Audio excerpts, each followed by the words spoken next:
Physics తన మాటలతో చేస్తాడు magics. And physics Sai sir.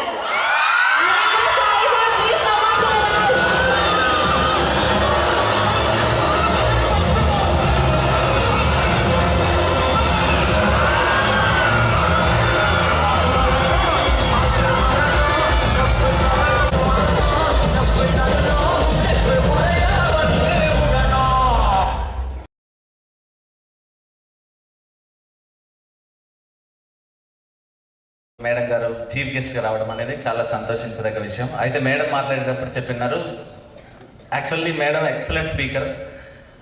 నా పక్కన చదువు చెప్పిన టీచర్స్ నిలబడి ఉండటం వల్ల నా మాటలు కొంచెం తడబడ్డొచ్చేమో అన్నట్లు కొంచెం ఫస్ట్లో చెప్పినారు మేడం. ఇప్పుడు నేను మైక్ పట్టుకుంటే నా ఫీలింగ్ అలానే ఉంది.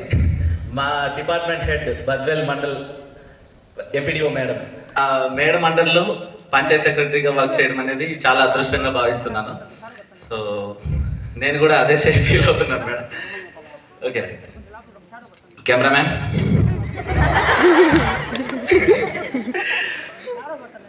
ఓకే జల్దీ ఫోకస్ కరో. రైట్, ఇప్పుడు నేను ఒక మాట చెప్తాను, దానికి నవ్వకుండా ఉంటారేమో చూద్దాం. స్టూడెంట్స్ని కూడా కవర్ చేయండి ఒకసారి. ప్రతి సంవత్సరం చెప్పే మాటే, బెస్ట్ బ్యాచ్ అంటే మీదేరా. Adored correspondent of our college Shri Soujanya Lakshmi ma'am, our today chief guest MPDO Badvel Malleswari ma'am, honour of guest principal of the SBBR degree college Venkata Subbareddy sir, our beloved principal Shri Ravikumar Reddy sir, my dear colleagues and my dear wonderful student friends, a very good afternoon to you all. So చాలామంది చాలా మంచి మాటలు చెప్పినారు.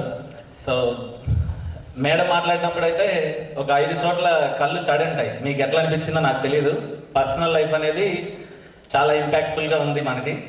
So బాగా ముఖ్యంగా teachers గురించి, human values గురించి బాగా చెప్పినారు. సో నేను వాటి గురించి ఒక 2 మాటలు చెప్పి ముగించేస్తాను.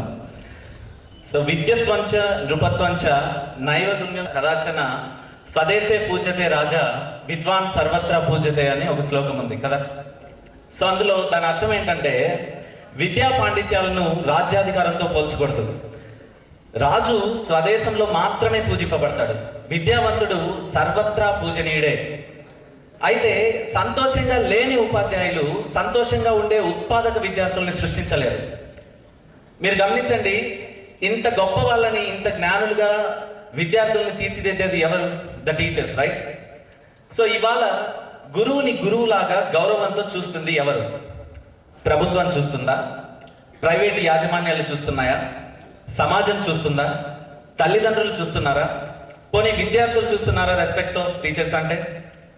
బై గాడ్స్ గ్రేస్ ఈ కాలేజ్ అంతా బాగుందిరా.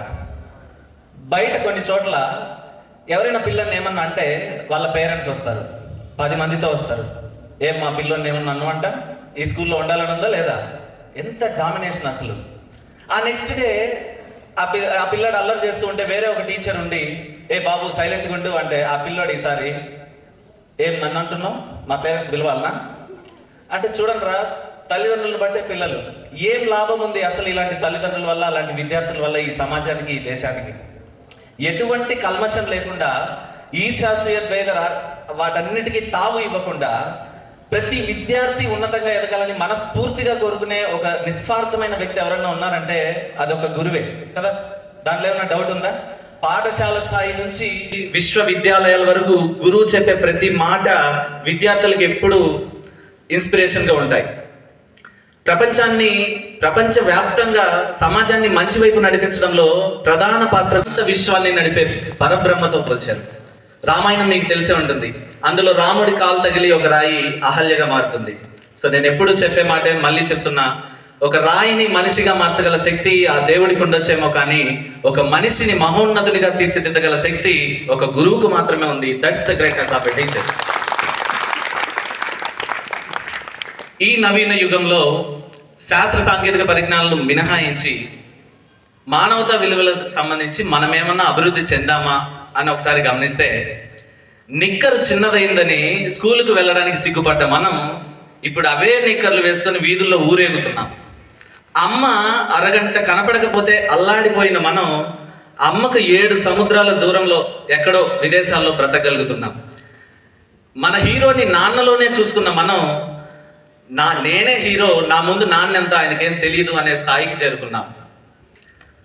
సో నాన్న ఇచ్చిన చిల్లరతో కొన్న చిరుతిండ్లు స్నేహితులతో పంచుకున్న మనం చిల్లర బుద్ధులతో సంపాదనలో అవే చిల్లర కూడా తల్లిదండ్రులకు అవసరాలు తీర్చని బ్యాంకుల్లో దాచుకుంటున్నాం.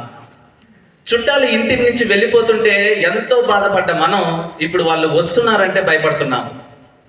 బంధుమిత్రులతో కలిసి ఆప్యాయతలతో పోటీ పడుతూ ఒకే కుటుంబంగా పెరిగిన మనం ఇవాళ సొంత తోబుట్టుల సాహచర్యంలో సైతం ఇమడలేక కుటుంబాన్ని చిన్నదిగా మలుచుకుంటున్నాం. చిన్నప్పుడు నచ్చినట్టు బతికిన మనం ఇప్పుడు చచ్చినట్టు బతుకుతున్నాం. మనిషికే పుట్టి మనిషిలా పుట్టి కొన్నాళ్ళు మనిషిలా పెరుగుతున్నాం, కానీ మళ్ళీ తిరిగి మరమనిషిలా మారిపోతున్నాం. మనలోని మనిషి నుండి వేగంగా పారిపోతున్నాం, మంచి నుండి దూరంగా జారిపోతున్నాం, నలుగురికి వెలుగునివ్వకుండానే ఆరిపోతున్నాం. ఎందుకంటే మనం ఎదుగుతున్నాం, మనకే అందనంతగా మనం ఎదుగుతున్నాం. ఈ పరిస్థితి మారాలి. సో అయితే నా ఒక్కడి వల్ల అవుతుందా అని మిమ్మల్ని మీరు తక్కువ చేసుకోవద్దు. Even a single candle can give light up to your room. So that's enough to survive కదా. సో ఈ సిస్టమ్ మొత్తం మార్చాల్సిన అవసరం మన మీద ఉంది. మన పూర్వీకులు మనకేమి ఇచ్చారో నెక్స్ట్ జనరేషన్కి చేరవేసే బాధ్యత మనది. మనం మంచిని అటువైపుకి ఇచ్చామంటే తర్వాత జనరేషన్స్ అన్ని సస్యశ్యామలంగా ఉంటాయి. మనం చెడుని ఇచ్చామంటే ఇక జనరేషన్స్ అన్ని ఊహించుకోలేం. తల్లి ఎప్పుడు కూడా మన బాధ్యతల్ని మనం మర్చిపోకూడదురా. సో జీవితం అనేది ఒక ఆట లాంటిది, దాన్ని ఒక ఆట ఆడించాలే తప్ప అలసిపోయి ఎప్పుడు కూర్చోకూడదు.